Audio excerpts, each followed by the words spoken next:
Hello and welcome to today's topic. So we are going to be looking a bit more at the compositional voice and how we can find kind of a composer's voice or style through two different works. In this case, we're going to be looking at Lin-Manuel Miranda's works In the Heights and Hamilton.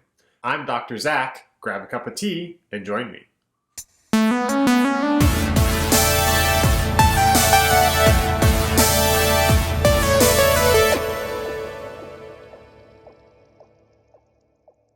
The first thing we're going to be looking at today is this piece called Blackout, which I also discussed in this video over here. I talked about how it has some similarities to Panic at the Disco song, I Write Sins Not Tragedies. If you're interested, I recommend checking it out.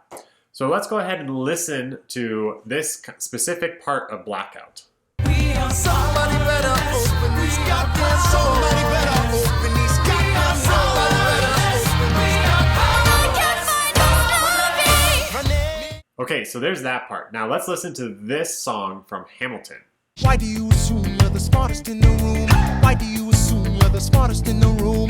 Why do you assume you're the smartest in the room? Soon that attitude may be your doom.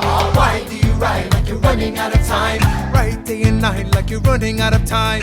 Every day you fight like you're running out of time. Keep on fighting in the mean. What is similar between In the Heights and Hamilton? Let's just start with some basic stuff. Both of them have kind of hip-hop elements to them. There are kind of more like spoken rap kind of lyrics in both pieces and hip-hop kind of elements. In the Heights, there's more of a focus on kind of the Latin elements, which is supposed to represent Lin-Manuel Miranda's upbringing in the Washington Heights, which is the Latin community, and was the music that he was listening to when he was growing up. Whereas Hamilton is almost more like a hip-hop tribute. There are a ton of references to various popular hip-hop artists, and you don't really get the Latin feel like we did with In the Heights. Also, in Hamilton, there's a reference to the musical The Last 5 Years. Just kind of an aside, I really like that musical, but you see there's quite a few references in Hamilton, whereas in the Heights, there were fewer kind of direct quotations Lin-Manuel Miranda sampled, at least from what I know. I've studied Hamilton a bit more than In the Heights, so if you know of any connections that I'm missing, please let me know in the comments. Okay, so what we just listened to was this subtle connection between the two songs. If we look at the contour, it's somebody better open this goddamn door, right? Starts high, goes low, and then jumps back up on the word God. In Nonstop from Hamilton, we have the same contour. Why do you write like you're running out of time, right? It goes high to low and then jumps back up high again. Why does this matter? Why is this important? Well, in the Heights, when you say the word goddamn, you usually kind of say it from like a higher voice to a lower voice. So that makes sense. Somebody better open this goddamn door. But in this, why do you write like you're running out of time? It's kind of a weird way to say it just like normally.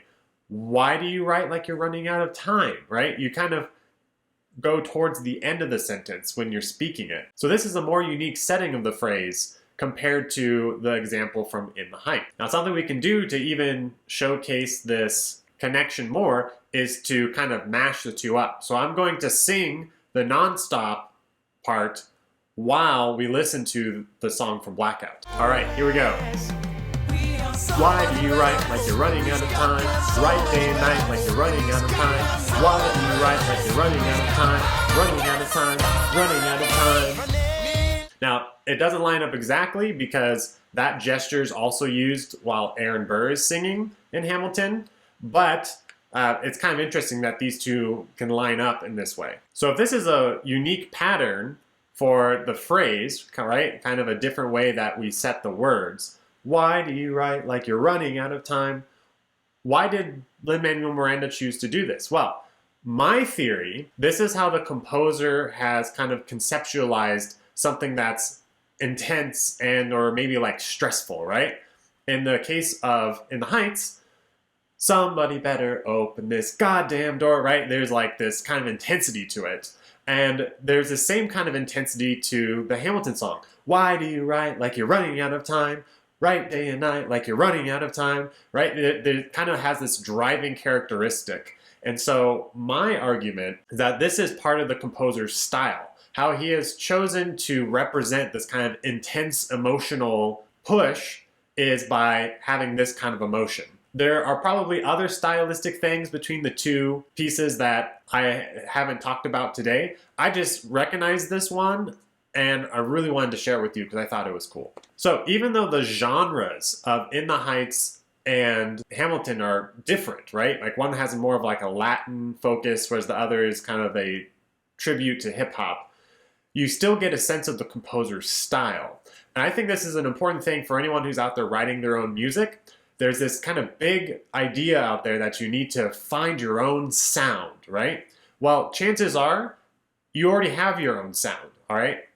And just by writing music, it's going to develop more and more and more, and you'll start to hear maybe some of these subtle things across different pieces that you write, or other people might pick up on it consciously or subconsciously. So if you're out there writing and trying to find your own sound, know that you already have it because there's no one else who could make music like you do. So you should just go out there and try to keep making music. So that's all for today. I hope you found this as interesting as I did. Let me know what you think about style, and if you have any questions or anything, let me know in the comments. Please remember to like and subscribe. Thank you very much. We'll see you next time.